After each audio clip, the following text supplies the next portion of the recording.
here for the Health and Wellbeing session for the third Shifting Season Summit. Today, April 20th, is not only 420, but it's also National Taco Day. I've been bragging about that to my fellow panelists and whatnot. So I hope you get a taco today and celebrate what a great Tuesday it is. So I'm really happy to be here today. My name is Nikki Cooley. I'm of the Diné Nation, Navajo Nation. I am one of the co-managers of ITEP, the Institute for Tribal Environmental Professionals, or better short, it's called ITEP, and I help co-manage the Tribes and Climate Change Program. And I'm really honored to be part of the planning committee for the Shifting Season Summit, and we value the College of Menominee Nation as one of our valued partners. So today we have two amazing speakers that I will have them introduce themselves, but also wanted to see if our note taker, Frank, would introduce himself, because I'm going to say his name, so why not have him introduce himself. Frank, do you mind introducing yourself really quick for everyone so we can brag about you? Sure. My name is Frank Kutka. I am the Sustainable Agriculture faculty member here at the College of Menominee Nation. So, poso. Awesome. Thank you, Frank. What is in the background? Is that? Oh, that is that is an ear of corn from the Andes. Wonderful. Well, that is very appropriate for our session and whatnot. So thank you so much, Frank. So I guess the audience, and I think all the panelists can, before we introduce the speakers, I wanted to see if Brandy, even Stefan, please, you can participate, and Frank and the ladies, you know, if in the chat box, if you could just say, name one way the health of humans and non-humans are impacted by climate change. What's the first thing that comes to mind? So go ahead and put that in the chat box, or go ahead and raise your hand and share, because I'll be recording these. I think this is great.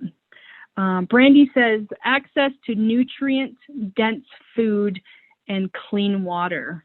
Yes, clean water. That's really, really important. And Shasta says, causes stress for food and water access, definitely, for both humans and non-humans. Thank you. Frank says new diseases and pests moving in from other locations. Absolutely. Here in Arizona, we've had ticks, but we are seeing them even more so because it's warming up more and more. We're seeing rattlesnakes. They're not pests, but to some people they are. They're moving into areas where we have never seen them because the temperature is perfect for them. Shiloh is saying the access to regionally adapted seeds and also seeds appropriate for the bioregion. Yes, all of those and many more that our knowledge holders today are going to share with us. So I encourage you to ask questions and take part in the discussion. So I think this is something that we all really need to think about. Shasta and Shiloh are going to be talking a little bit more about that. And our two speakers, I wanted you to see their beautiful faces, not just on the screen, but also on their camera, which they'll do. So I'm really pleased to have Shiloh Maples and Shasta Gaughen from opposite ends of the coast sharing their knowledge and sharing the important work that they're doing. And I really admire the work that they do, because it's not easy when you're talking about health in relation to, I guess, anything, but really what in the context we're talking about here is climate change. So I think it's really important that we continue to have this discussion. Without any delay, I wanted to pass the screen over to Shiloh Maples. I'll have her introduce herself, and then I'll ask her a question afterwards. So Shiloh. Thank you, Nikki. Bonjour, Shiloh Indigenous. My name is Shiloh Maples. I'm Ojibwe and Odawa. I'm an educator, community organizer, and seed keeper. Just briefly, a little bit about my practice. I work in partnership with community members and local leaders from around the Great Lakes to work towards a more sustainable and equitable food system. And I'm not a planner by training, but I do consider my practice to be a form of Indigenous food system planning. And my primary role right now is with the Native American Food Sovereignty Alliance, but I'm also engaged in multi-sector initiatives like the Michigan Good Food Charter, and I offer workshops on racial equity in the food system. And thank you for inviting me to be part of this conversation today. Wonderful. Thank you so much. I'm eager to learn a lot more about your work and whatnot. So Shasta, do you mind briefly introducing yourself? I'm happy to. My name is Shasta Gaughen. I am the Tribal Historic Preservation Officer and also the Environmental Director for the Paula Band of Mission Indians, which is in San Diego, California. And this is Payom territory. It's the Luiseno people, and I am on their land. And I am not a tribal citizen myself. My ancestors are Scottish, Swedish, Polish, Irish, and German, and are immigrants to this land. I've worked for Paula since 2000 something, 2005. It's been a long time. And I'm also an anthropologist. So my work here in Paula began as part of my graduate research, and I looked at the implications of the tribal casino for politics, economics, and cultural identity on the reservation. But I got hired here to do work while I was doing my research, and I've been here ever since. So now I do a lot of my work focused on climate change, and I do that both from the tribal historic preservation standpoint and from the environmental standpoint, because for tribal communities in particular, there's no separation between the cultural and the environmental. So the impacts that climate change has on our health and well-being are also impacts on the well-being of cultural practices. So I'll be talking about that a little bit today. Oh, wonderful, Shasta. I should have said Shasta needs no introduction. Like no, Madonna, I only need one name. Exactly. A unique name for sure. But I'm really excited to have two speakers with the name, very unique names that I haven't heard Shiloh before. I know Shasta very well. I used to drink Shasta pop a lot when before I stopped. Of course, now I'm more health conscious than that. But thank you again. Again, if you're just joining us, we're going to get started with our first knowledge share. I like to say knowledge holders, or those who share knowledge. Guest speaker or speaker sometimes sounds so formal, and I don't mind being formal, but I think really kind of having a relaxed environment makes for a better discussion. So I really would love it if you could put in the chat box or even raise your hand if you have a question. I believe they have really important information to share, and you have their attention.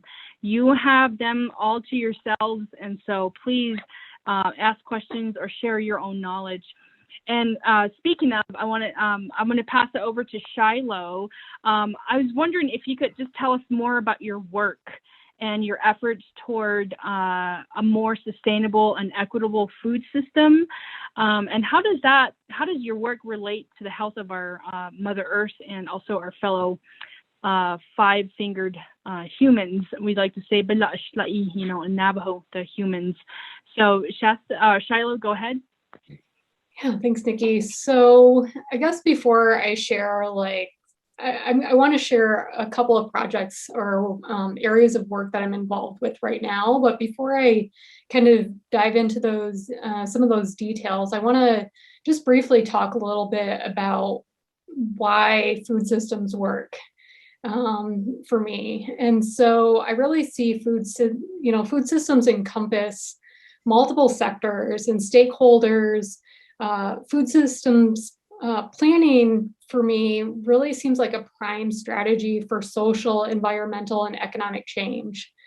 And I recognized this really early in my professional training and career. And since then, I've been really committed to serving the food sovereignty movement in Indian country. And in my work, I really try to promote place-based solutions, support community self-determination, and collective capacity building.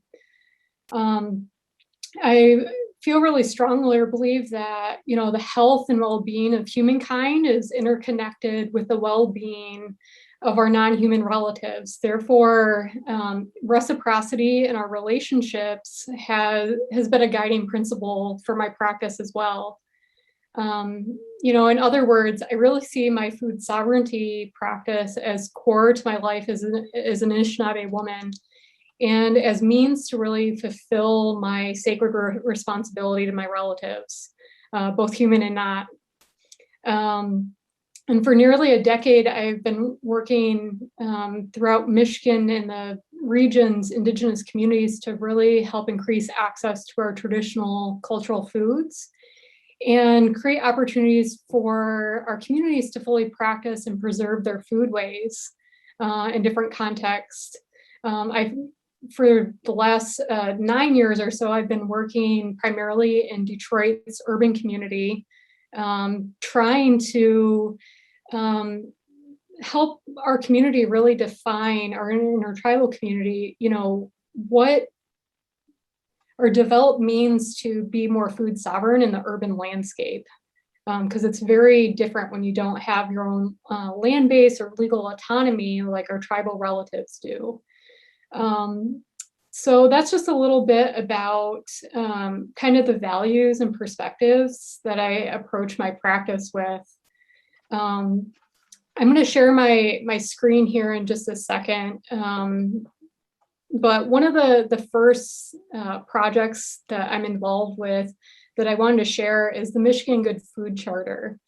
The charter itself and the process of developing the charter is what we in the biz call a collective impact strategy. So it's collective impact is a group of different stakeholders from different sectors that develop a common agenda for solving complex problems and using a structured form of collaboration. And so the Michigan Good Food Charter was first created in 2010, and it's a statewide agenda meant to be a roadmap for trying to address a lot of the issues we see related to the food system. And we know that the environment and our non-human relatives are a very core part of that food landscape. Let me share my screen here real quick. Can you see that all right? Great. Yep. So as I was saying, the Michigan Good Food Charter, the first iteration of it started in 2010, and this has been like a statewide agenda meant to be a roadmap for creating a more sustainable and equitable food system. You'll see on the screen here some of the values or concepts that are kind of the characteristics that our group has around the state has identified as being like core characteristics of a good, quote, good food system. So accessibility, equity, health and well-being, diversity, sustainability. And as a collective, we've identified the following areas of focus that will help guide us toward achieving this vision. So these are, as we're working towards an updated version of the charter, over the last year and a half, we've been going through creating a new draft of the charter. These are the different priority areas that we've identified. And by we, I guess I should say, for the last year and a half, I've been participating in the steering committee that's been drafting this updated version of the charter. And this committee is comprised of 30 different organization representatives from around the state in different sectors. And, but those conversations aren't just within those 30 representatives. We act as ambassadors throughout the state to gain community feedback and input about what are the priorities related to the food system and to this work. And so my specific role has, in this process, has been conducting listening sessions and really helping to create space for Indigenous communities to be a part of this process, to make sure that the final draft of the charter is really reflective of the diverse peoples and priorities in our state's food system. And so I've been assisting with that statewide feedback campaign and helping to connect Indigenous content experts and champions to various conversations happening with this work. And, you know, just to go into a few more of these priorities or priority areas, you know, at the beginning of the drafting process, many of the conversations were really focused on healthy food access. And while this is really important, I am a firm believer that food sovereignty is essential to long-term food security and the well-being of our communities. And so, you know, if people just approach this work with a food security or food access lens, I really don't think that this is enough, because it really positions distribution and market-led solutions. And it doesn't really acknowledge the social political context that's created both social and health disparities. And I really feel like we have to talk about justice and sovereignty in order to get to the root causes of these disparities and to address the ways that our food system has really been designed to marginalize and disenfranchise the Black community, Indigenous people, and other people of color.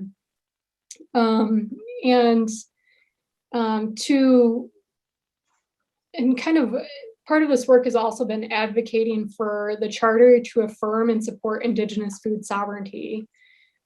So having conversations with different stakeholders about how we can protect the land and water around our region, reaffirming our treaty rights when it comes to hunting, fishing, gathering, and helping to tie those things together for some of our non-Indigenous partners. So that they can see the clear connection between the health of the environment and our landscape with our ability to just live our lives as Indigenous people. And I've also been leading some of the conversations related to racial equity in the food system in relation to the Good Food Charter. And so with some of my colleagues, we've been trying to identify metrics of how to measure progress in this area. So we're looking at things around, you know, a fair livable wage, the portion of food businesses and farms operated by people of color, their access to startup capital, access to grocery stores and farmers markets, and their working conditions and the benefits in food-related jobs. But we're also having conversations related to climate change adaptation and mitigation. So engaging leaders in the region to help inform and guide the agenda around those priority areas. So looking deeper at how we can promote more ecological practices in our state's agriculture, how we can try to slow or stop climate change, and how we can prepare our community for what's coming next. Which is still unfolding. So it's a really emergent process, and we're trying our best to adapt as things kind of go along. So that work is still ongoing, but it's really exciting because it's helping to connect all of these different, I think, movements that may not see themselves connected to food systems work, and helping us to create a common vision and agenda for how to create change. And so this is super exciting for me for a lot of different reasons. But and then the other aspect of my work that I current work that I wanted to share is my work with the Indigenous Seed Keepers Network, which is a program of the Native American Food Sovereignty Alliance.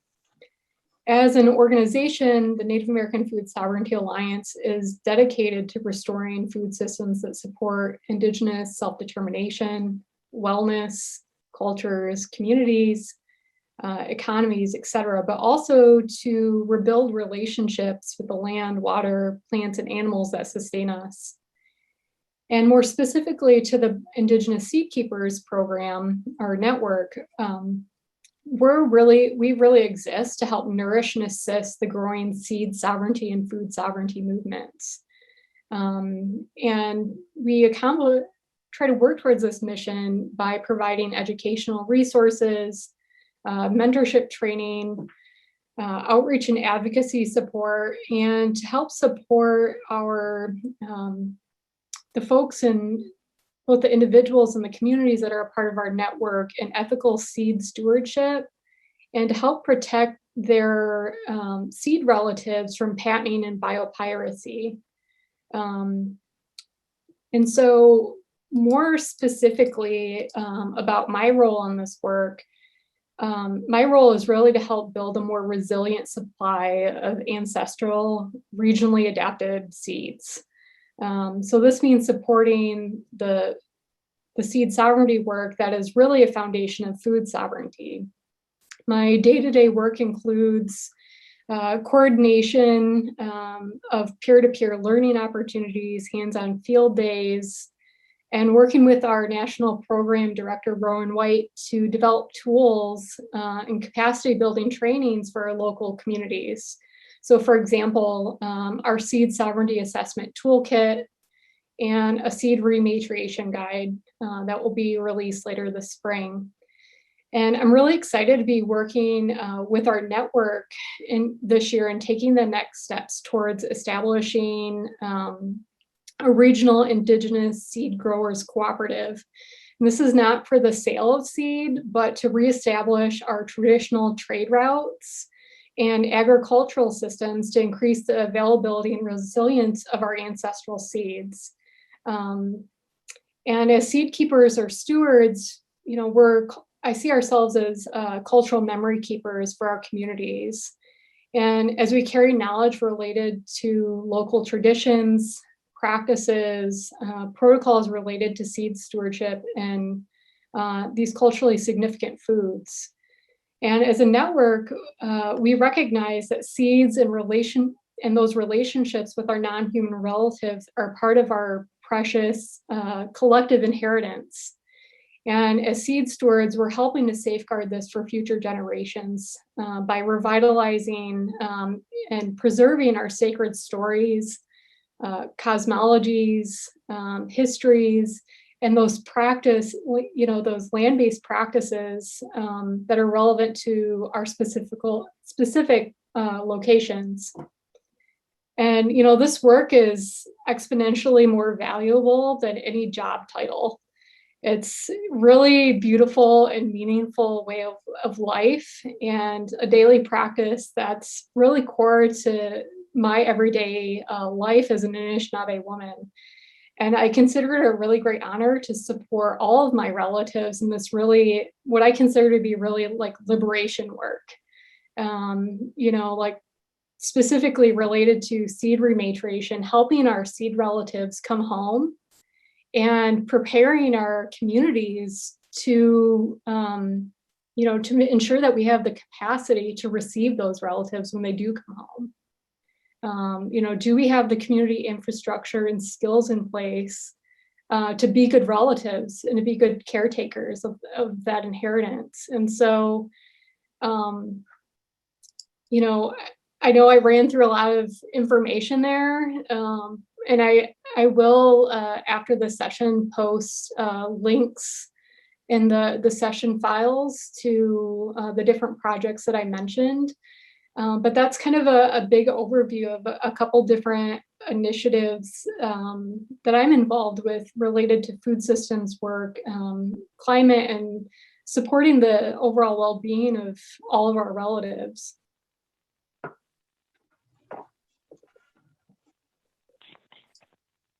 That was real. I'm a little bit speechless because of the work that you're doing. And oh, you muted, Nikki. Sorry. I was going on and on about you and saying how speechless I am because of the language that you're using to convey the work that you're doing. Like, it really gets to, I think, to our passion also. So that was really neat. I really like what you said about helping seed relatives come home. And Shasta and I were on the Southwest Adaptation Forum a couple weeks ago, and I mentioned that the significance of language. And also, I think one of the tribal chairmen also said that. He goes, I don't use wildfire, or you use firefighters. He goes, I don't fight fire. And he said, I train cultural burners to take care of the land. And so kind of what you said is really struck me. So that's really neat. Anybody else who has a question or comment, please do so. We have some time there now. Shasta, looks like you're going to ask a question maybe, or Brandy, Mel, or Elizabeth, feel free to do that too. And Frank. You know me, Nikki, I always have questions, but I want to defer to any of our audience members before I start to bend Shiloh's ear. Now's your chance. Elizabeth did say that, thank you for the great presentation, Shiloh. You're always so eloquent. And Mel, did you want to say anything? Hi, yeah, I just wanted to echo some of your comments, Nikki. Just having, you offered a lot of language to communicate the importance of, and even the difference of food access and food sovereignty. The language that you provided around that was really informative for me. And so thanks for offering that. Appreciate it. You're so welcome. You know, that's been part of my process too, is, which I feel like is a whole other conversation, but related.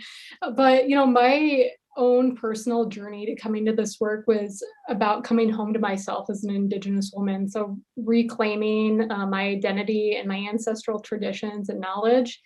And part of that process has been reorienting my mind and shifting my own worldview and paradigm to, and part of that has been really to be mindful of the language that I'm using, because the language we use really shapes how we interact with each other. And so, you know, I feel like maybe this has been a gift that has been bestowed on me in some way. My clan is Turtle Clan, and I see part of that role as being kind of a connector of worlds. So, you know, the water and the land being able to exist in different spaces, and helping to bridge, I think, the Indigenous worldview and the non-Indigenous different cultures, that intercultural work. And part of sometimes that's being a translator, because and sometimes it's, you know, for working with non-Indigenous partners, you know, people that are doing similar work or want to work in solidarity with our communities, it's helping expose people to different worldview and language so that we can have these really nuanced conversations and dig into, I think,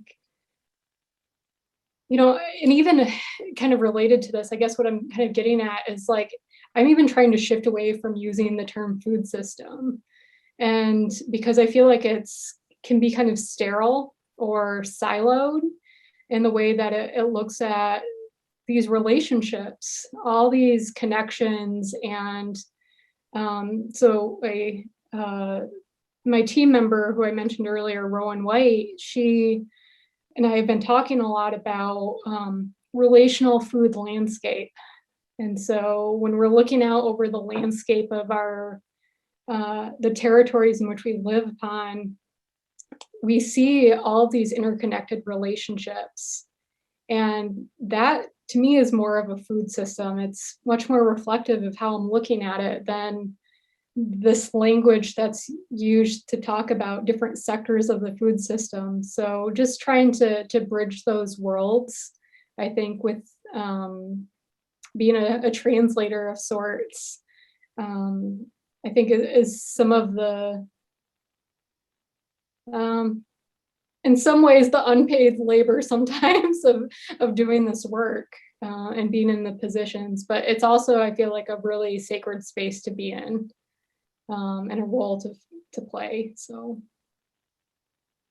if I could just respond quickly, I think it helps me to think about how to incorporate these aspects of historical trauma and the racial equity piece that you were speaking to, the histories of what land has been, or in terms of colonization, right? Like, we can think about food access in terms of just simply that kind of two-directional relationship, but it's much bigger than that. So I think that the language you offered is really important to kind of really think through how intersectional our experiences can be, and kind of the multiple layers that we can appreciate and also kind of work through in that process. So thanks again. My pleasure.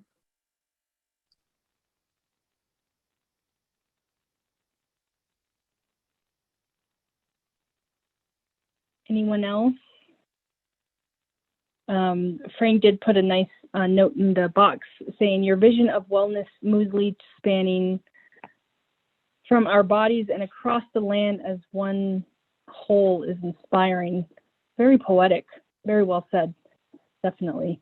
So yeah, I mean, the one comment that really struck me, what you said, Shiloh, was that the current food system marginalizes, these communities of color. And it's so true, because I grew up on the reservation eating sheep, living off the land, picking piñons, picking wild onions, carrots. I remember that very fondly. And then all of a sudden, we started getting commodity foods. And oh my God, my family just rushed to it because it's easy, right? It's easy and it's cheap, and it was there. Well, cheap meaning that it was free for us. And I remember eating canned pork with half of it was all fat, and I just never really took to it. I do remember the taste of powdered eggs, and but yeah, for a while I actually refused to eat because that's what they were feeding. My grandma was like, eat this while you go herd sheep and whatnot. So, but even in Arizona, the Navajo Nation has probably 13 grocery stores, if you call them grocery stores. There's no Walmarts, which is great, but where I live in Shanto, it's about maybe 15 minutes to the nearest gas station, and then a box of blueberries, you guys, cost $7. It's like a pint of it, maybe $7-10 sometimes. And so when you have those that high cost for food, fresh foods, people don't want to eat it or don't want to pay for it, and then you have all the junk food up front and whatnot. So, but yeah, so and even though the Navajo Nation has a junk food tax, it's not really. We need to do more. So that was. Just one quick comment, and then I want to pass it to Shasta. But, there have been so many ways that our foodways have been disrupted, or barriers to practicing those. And a lot of that has been the intentional separation from the landscape, or dramatic changes in the landscape where we were no longer able to sustain those practices in the particular place we were at the time.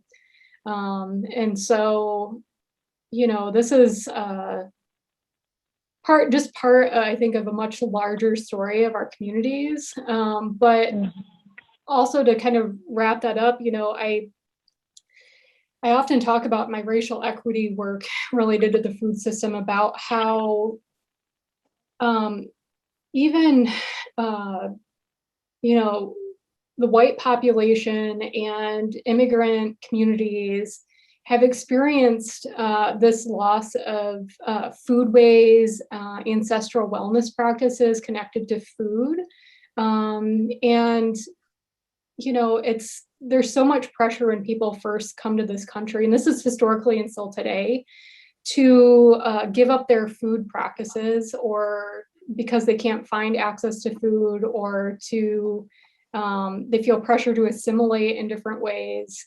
And so it really, no matter where our ancestors have originated around the world, I feel like it's a different facet of the same story. Like, we've all been kind of disconnected in different ways. And so I really, I guess, just want to wrap up saying that, like, there's space for us all in this work. Our role and responsibilities might look slightly different based on where we're positioned, but we all have a really important role to play.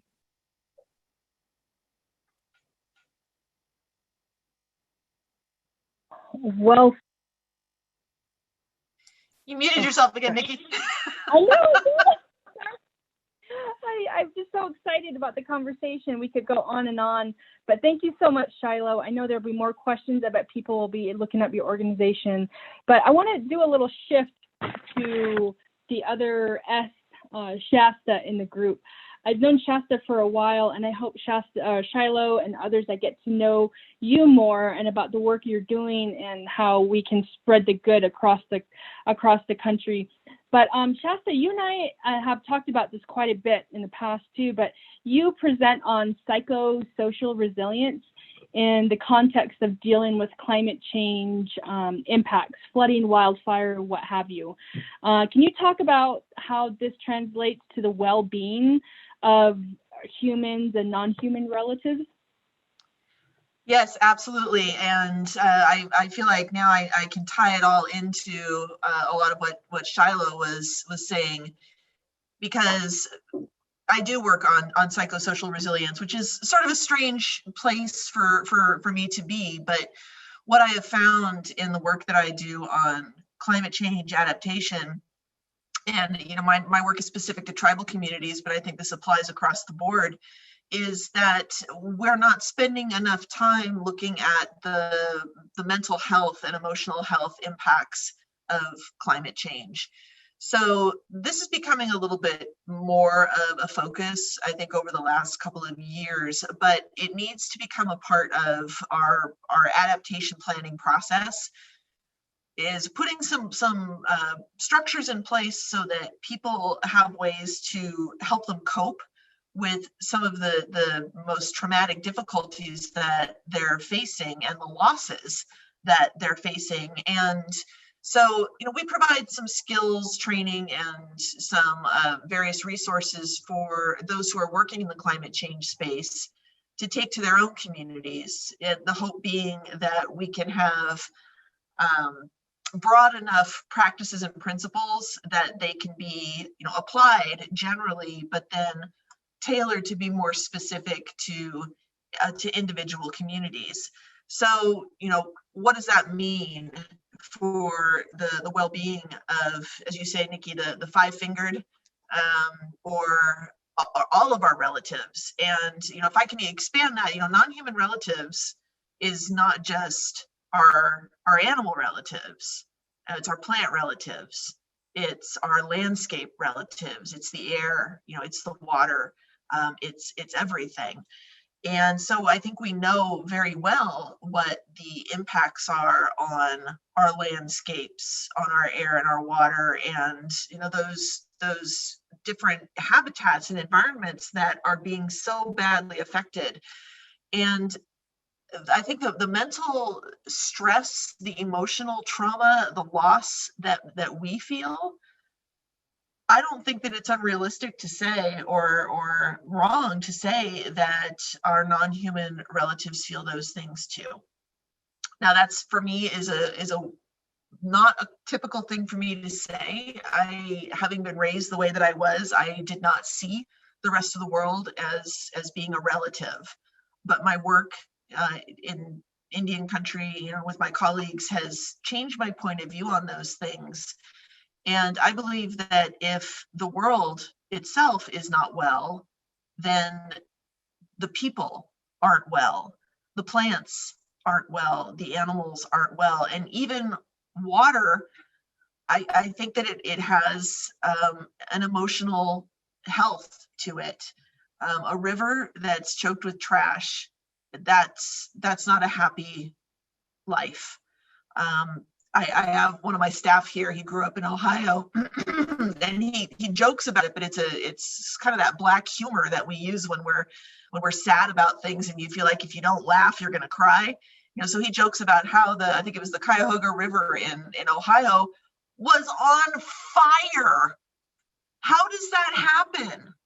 You know, and if one of our loved ones caught fire, I don't think we'd say, you know, Nikki's fine. You know, Nikki's been on fire for years now.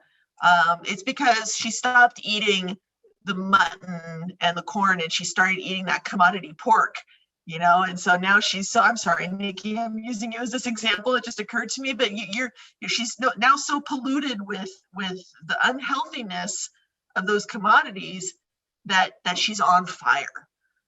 Do we think that that's okay for our human family? No, you know, we should be, you know, pushing that person to the ground and smothering the flames with a blanket and then caring for them until they recover. And maybe there's going to be scars, but we can still bring our loved one back to a place of health, even if we have the scars to remember where they were. We need to have the same attitude about the world that we live in and see the scars, but understand how to bring that river back to health. How do we bring that mountain back to health? So what does this have to do with our emotional resilience and our mental health resilience? You know, listening to Shiloh's remarks, I think that a lot of it is so tied into the very basic needs of our communities when it comes to not just the climate, but to overall equity and justice for human populations. And I've said this in the past, and I still believe it with all of my heart, that climate change adaptation is not going to happen in the way that it needs to until we recognize that the basic problem here is a lack of equity.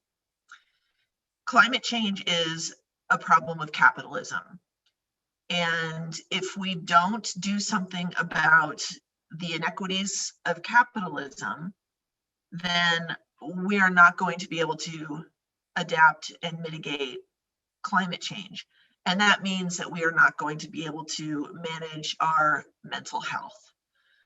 So a lot of what you were saying, Shiloh, about rematriating the seeds and, you know, bringing back the foods, that's an issue of equity and justice. And Brandy put into the chat that the food system, and this is brilliant, it's not just marginalizing, it's an act of violence against people. When violence is being committed against us, when it's being committed against our relatives, that's harmful to all of us. So how do we solve that problem? How do we bring the seeds and the foods? And, you know, you say system, I was trying to think of a different word, since you said you don't like to say food system, and I would say food life. You know, how can we bring that food life back to us in a way that is going to create health for all of us? I don't know if I had the answer to that.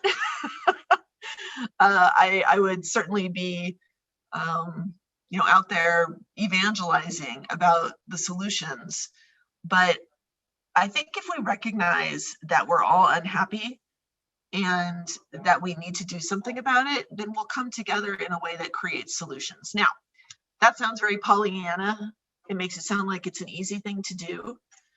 And a lot of my questions about how we do this revolve around how do we convince and explain to the rest of our relatives, and in this case, I'm talking about our human relatives, that something has to change. How do we develop values so that people are more interested in the rematriation of their food lives, and less interested in what the system, in this case, I mean the capitalist system, is pushing on us. That's hard. We could probably have an entire conference just on what do we do so that people choose the corn versus the Cheetos. And we talked about this the other day, and that's my example. That's my guilt, is that I've taken a sacred food, corn, that's been turned into basically a tool of violence, a Cheeto. And I could go somewhere else with that Cheeto reference. Let's just say I used to call our most recent ex-president the Cheeto. Definitely not healthy. But where are we going to get to a place where we recognize the Cheeto for what it is? That it's not healthy for us. It's not healthy for the plants. It's not healthy for the soil. It's not healthy for the water. How many different types of corn do we have? You know, the genetically modified, the different breeds of corn, so that we can just grow as much corn as possible, not in a healthy way, but so that we can make more Cheetos, so that we can feed more cattle, so that we can create more food that creates more unhealthy people, that leads to more emotional and mental distress. You know, it's a giant circle. It all goes together. So ultimately, if we can find a place of equity for the human piece of this puzzle, then I think that we will find equity for the climate change piece, or I should say solutions for the climate change piece of this puzzle. Because if we are living in a balance with all of those pieces, then climate change ceases to become human-driven climate change, capitalism-driven climate change ceases to become a problem. It's going to take a revolution, I think. And I don't know that I'm in the place to lead that charge, but I feel at least somewhat comforted by those who are here today in knowing that there are people who are in this fight. And the last thing I want to say, because I know I'm just sort of I'm rambling here. I felt sort of inspired by what Shiloh had to say. But I'm looking at Mel's photo here and loving the salmon on your tattoo, because that ties in. The salmon is a relative and it's also a food. So I think that's a good place to be thinking about where we are. We're connected. It's part of our bodies. All right, I'm just going to stop there.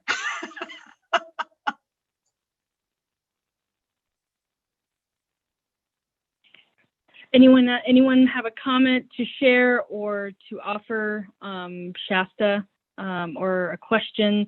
I think it's really important that we continue to talk about this. I do these trainings all over the country. I go to people and we talk about climate change, adaptation planning. A lot of tribes are really trying to figure out what that looks like, and I'm really encouraging them to use their language, to their songs and prayers appropriately, of course, not sensitive information. But also, I think it's really a place for people to share, because I create a safe space. I've been to leadership council meetings and in other situations or gatherings where I feel not safe to share how I feel or what's going on. So I try to create that. And then the most recent story that I heard has really stuck with me in Alaska, where this gentleman, I think he was about 70, 75, and he said, I don't hear the ice crashing anymore because the earth is warming up, the water's warming up. And he goes, I have insomnia. The doctor said I can't sleep because, the medicine man said I can't sleep because I miss the sounds of the ice crashing. To us, it's scary because we're not used to that, but to them, it's a lullaby.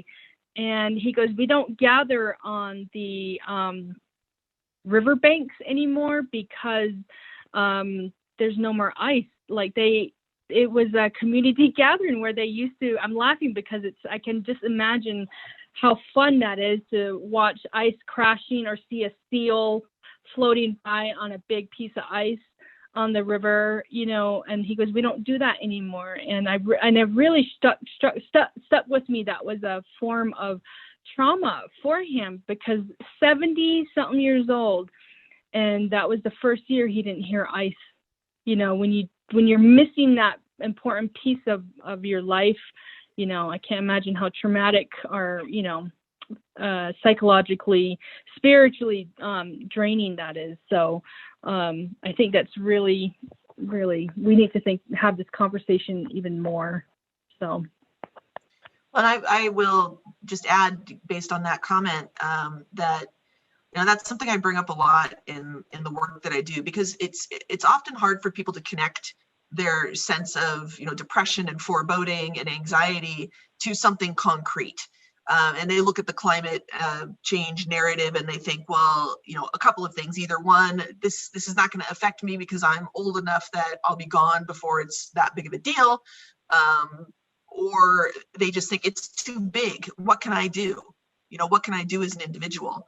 So one thing to bring people into the space to think about what they're missing, you know, when it's with Indigenous communities, it often is about food. What's happening with your food sources? If you are from a community that gathers the wild rice, and the wild rice is no longer growing the way that it used to, that's going to mean something. If you're Dene and the water holes for the sheep are dry, you know, or the corn isn't growing, then what does that do to you? Not just in terms of your physical health, because you need that to live, but also your emotional, your cultural health. That's something that is so deeply part of your identity, and yet it's disappearing. It's the same thing with the gentleman with the ice. That's a part of your identity, and it's disappearing. For non-Indigenous people like myself, you know, my dad always grew food in the garden, but you know, we didn't rely on that food. Although I will say, my mom would never buy us sweet cereal, and she was doing the right thing. But I still kind of, you know, I tease her now. I'm like, Mom, you're the reason that I eat Cheetos now, because you wouldn't get me Lucky Charms when I was a kid. Now that I'm a grown up, I can eat what I want. But I think about it in terms of the things I remember from childhood that I no longer experience. And I don't have children myself, but my little cousin won't experience these things. My best friends and their children won't experience these things. Things like an actual hard freeze, which is not a common thing in San Diego, but it used to be that, you know, 4, 5, 6, 7, you know, couple weeks out of the year put all together.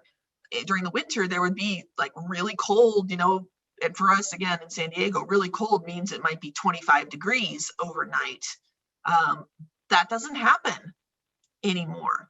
The same plants that used to flower and bloom, they don't. If they do show up, they show up for shorter and shorter periods of time, where they bloom too soon and then it does get cold again and then they die. People aren't going to experience those things anymore. That means that's part of my identity as somebody who grew up in Southern California that I'm missing. So you bring those things up to people and then they start to go, I get it.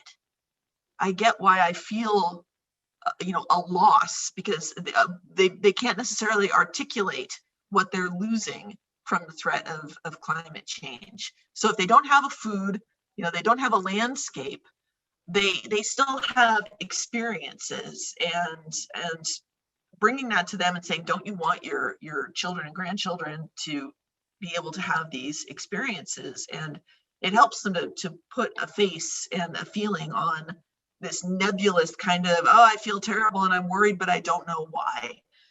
So if it's not food, there's always going to be something that you can connect it to and make people feel like this is part of their responsibility.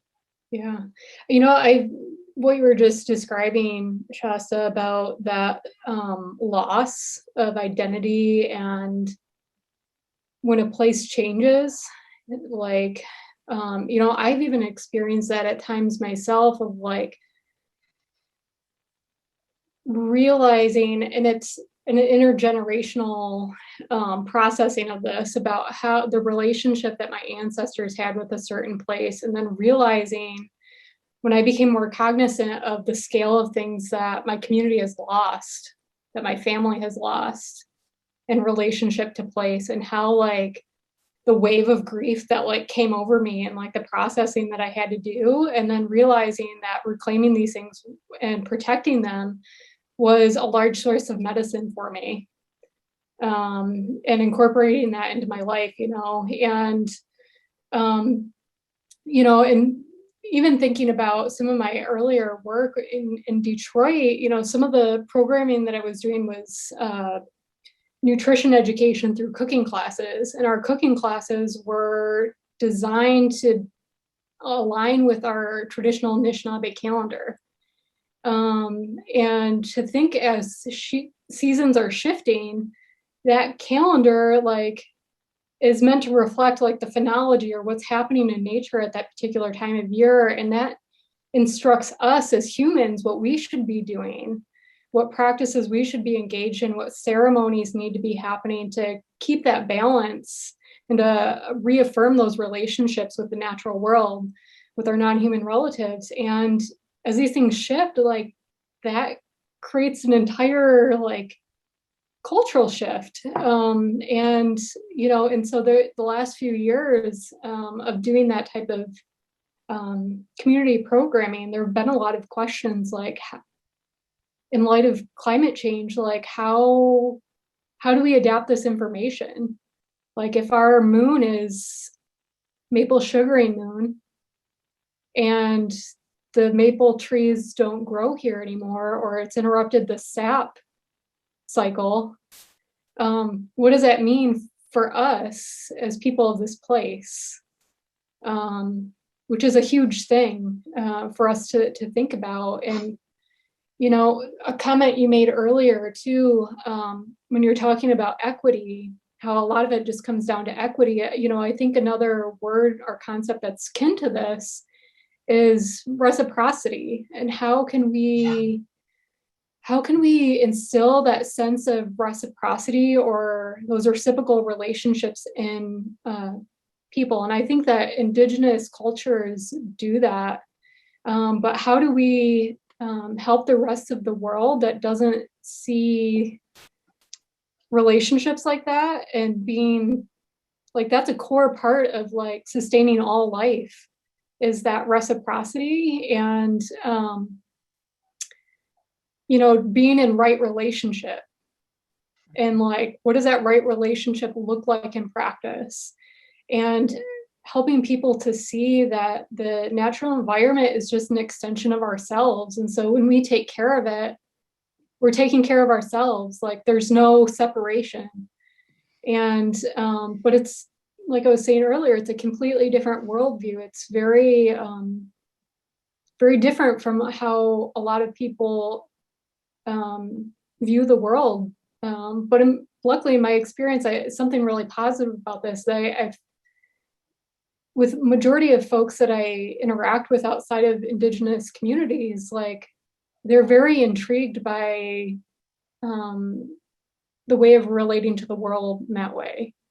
And I think that when you, at least in my experience, like sharing how deeply personal this work is to me and to my community, like that emotion is contagious, and people want that connection to the world in that way. And I've been trying to tell people, I can't, encouraging them, like, look at your own land-based practices, learn from Indigenous people in your particular place where you live now, who you share space with, to how to live in accordance with the land in a respectful way. Because we all come from land-based cultures and people, if we go further enough back, and we have so much to offer each other about how to live sustainably in a good way in our bioregions. But again, that's, really thinking about like place-based solutions to these problems. And a lot of it, for me, just comes down to reorienting our relationships to everything else. And I, every single day, think about what does it mean to be a good relative in this context? And it's going to be different depending on the relationship, but that's been a way for me to constantly check in with myself. Like, am I going about this in a good way? And I think, sadly, there are just so many people that aren't thinking of the non-human relatives as like extensions of themselves and their own well-being. Yeah, so much of what you just said, I feel like we could have this conversation for hours. And a couple of things that occurred to me, you mentioned reciprocity, and the reciprocity has become just badly unbalanced, and it's not a feature. I know I keep coming back to this political ism, but it's not a feature of capitalism. Capitalism is really about what can I get out of it for myself, or if there's a slightly broader lens, it's what can I get out of it for me and my family, the people that I feel most directly connected to. And that doesn't mean that individual humans don't do humane things for non-human relatives, for the earth. But when we get back to this piece about, equity and equitable and access, there's something that just gets me mad all the time is when I read about, things you can do to help fight climate change, and it's stuff like become vegan. And I think to myself, okay, all right, vegan. I'm not a vegan. I try to, minimize the amount of meat that I eat, but I'm a big cheese fan.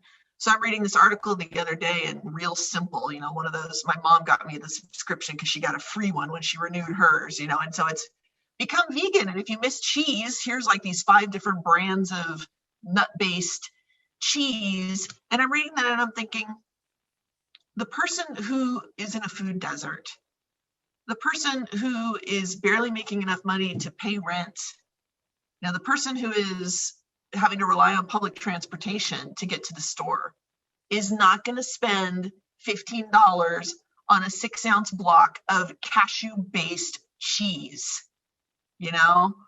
And it's the simplisticness of that and the unfairness of it, because it basically suggests that if you're not doing these things, that's on you. It's not being put on where it should be, which is at the upper level of the system that makes it so that there isn't access to the appropriate foods or to the jobs, to the resources, to the healthcare. And if people are if they have access to healthcare, they have access to quality healthcare, quality education, quality food, and a living wage job, then maybe we can start talking about becoming freaking vegan in a way that is not so offensive to the realities of the lives that people live. A magazine like Real Simple is an aspirational magazine. It's for white women who watch home shows on the Home Garden Network, but it's not for reality. So what are we going to do in reality to promote these things so that, people who are suffering from guilt because they know that maybe they have access to things that others don't can leverage that in a way that's actually useful and goes beyond suggesting things that only certain classes of people can afford. So now I'm all mad, I'm all fired up. No, this is really good commentary that's going on, but check out the chat box for some good comments by Brandy and Mel and others. But I want to also go to Mel. You had your hand raised. Go for it. First off, just thanks. This is really a privilege to be in this small space to just have a conversation. So I'm really appreciating that. So one of the things I'm obviously maybe obviously from the Pacific Northwest, but I'm Chickasaw and Choctaw, but I also live in Washington and have family with Upper Skagit. My working title right now is Equity, Access, and Community Engagement Lead, because of that concept of access to marine resources, marine foods. And then this conversation of food sovereignty, generally there's this, huge movement around it, right? But in Washington State, A lot of our work is, within Indigenous communities is acknowledging our treaty rights and the sovereignty that is inherent within those as well. And in that case, it's kind of like used as a very political term. And so I'm wondering if you can offer any insights into kind of how to, I guess my, just to be frank, is my own hesitation of using that term, right, is like, in the concept of food sovereignty, is it, not to take away from the tribes and their sovereignty that they have inherent within their nationhoods, right? So how to balance maybe the meaningfulness of the word sovereignty in that relationship, but also acknowledging the political rights that it has for tribes. Yeah, that's a great conversation point to bring up. So just some initial thoughts that I have about that is food sovereignty can be applied to any community. And it's, I think, at its really, at a base concept, it's about shifting power from, the multinational corporations and those entities back to local communities. And so that they can be self-determining and really define that relationship to the food landscape for themselves. So I think that's one part of it, is that it can be applied to anyone. Although I with that said, I don't think food sovereignty means the same thing to every community. So it's important to get clear about what you mean and what different parties mean by that, because you can be working from different definitions or concepts of that. With that said, when I think about food sovereignty, we often hear it in like a rights-based conversation, but I think that there's this other side of the conversation that's often not talked about, and that's the responsibilities piece. And so what are our responsibilities to our relatives? And, I think that that's equally an important piece of food sovereignty, because, if we don't have the autonomy as people to, use our land-based practices, our land management, our stewardship practices, the way that to really show that reciprocity in those relationships with the environment, then we're not able to fulfill our sacred responsibilities as human relatives. And so I see the rights and the responsibilities as being tied to each other. And so if you want to follow up later too, I've the last 10 years, I've been working on my own theory of change related to food sovereignty, and a model of like, how I kind of describe it is like, if you have heard of a keystone species, so these are like species that their existence or non-existence in an environment can dramatically change the space and the ecosystem. I've been thinking about what are keystone conditions for food sovereignty to exist. And so I have a hypothesis about what these conditions are, and I've kind of created a model that I kind of work from. I'm happy to share that with folks. It's helped me in program planning, and it may not be relevant to your community. The conditions might be different, or the values that you're working from might be different. But going back to my previous statement, just about getting really clear about how you're defining food sovereignty and what context, or what community context is really important, because like how you work together with different groups, whether they're indigenous or local city or state governments or whatever, they're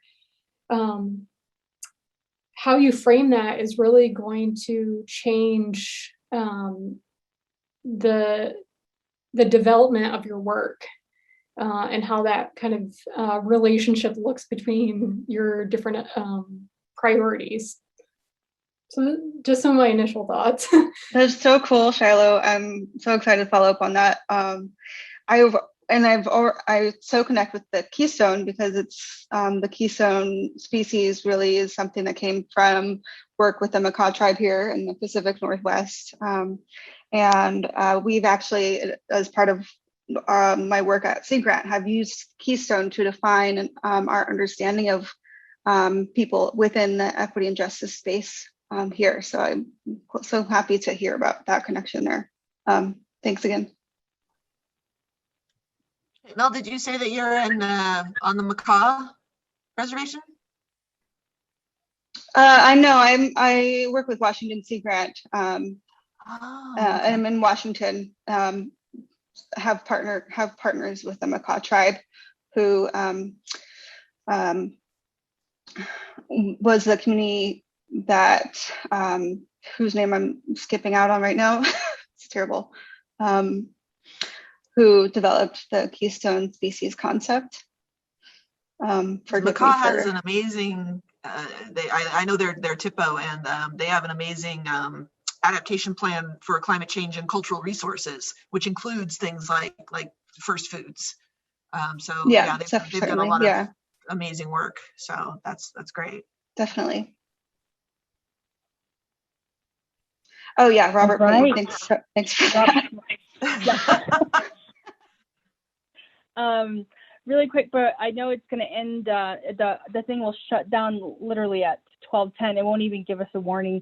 But I just wanted to reiterate that the files that Shiloh mentioned will be in the files box, or if you go to back to Passable, you can click on files, chat, people, all that stuff.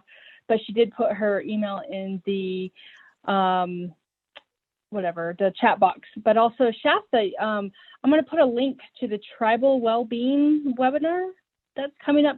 It's starting next week. No, it starts tomorrow. The first one is tomorrow. But I just put the tribalclimatehealth.org website address in the chat.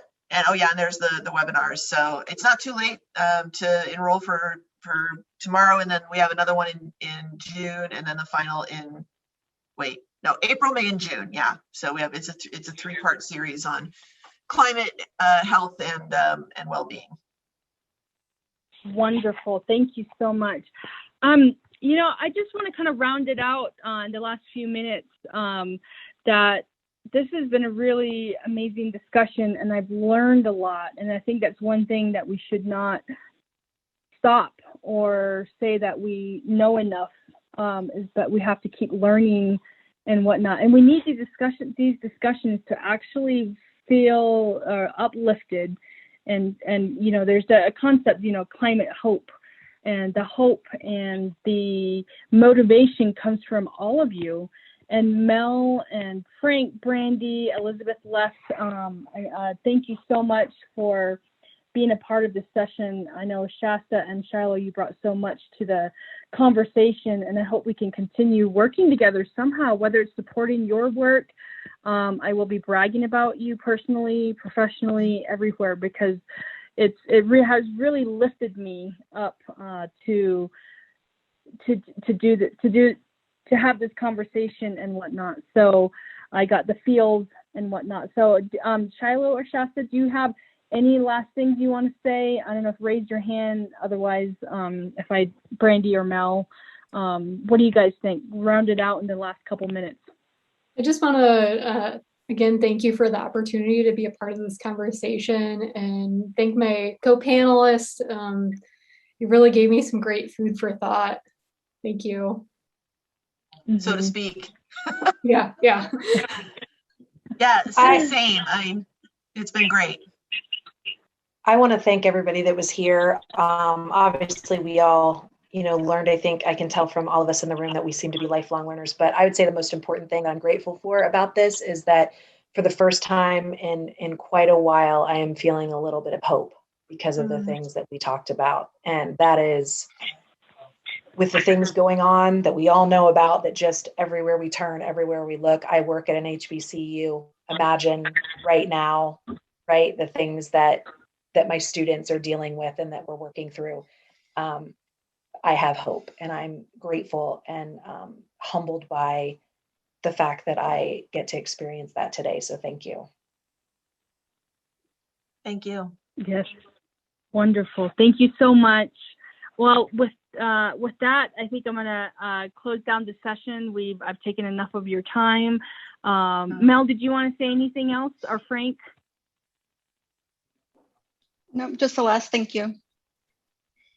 Likewise, a big thank you. It's very inspiring. Yes, it has been. So, go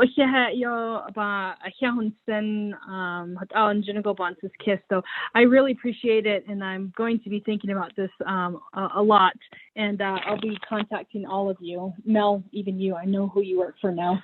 You're doing great work. Thank you, Nikki, for the great moderation and your beautiful smile. And yeah, it's been great. Yes, you're welcome. You're welcome. And all right, well, I think we'll stop there. You guys have a great afternoon, and thank you again. Don't forget to fill out the what do you call it, Frank? The evaluation. And the evaluation. Yes. Okay. All right. Have a good one. Bye. Bye.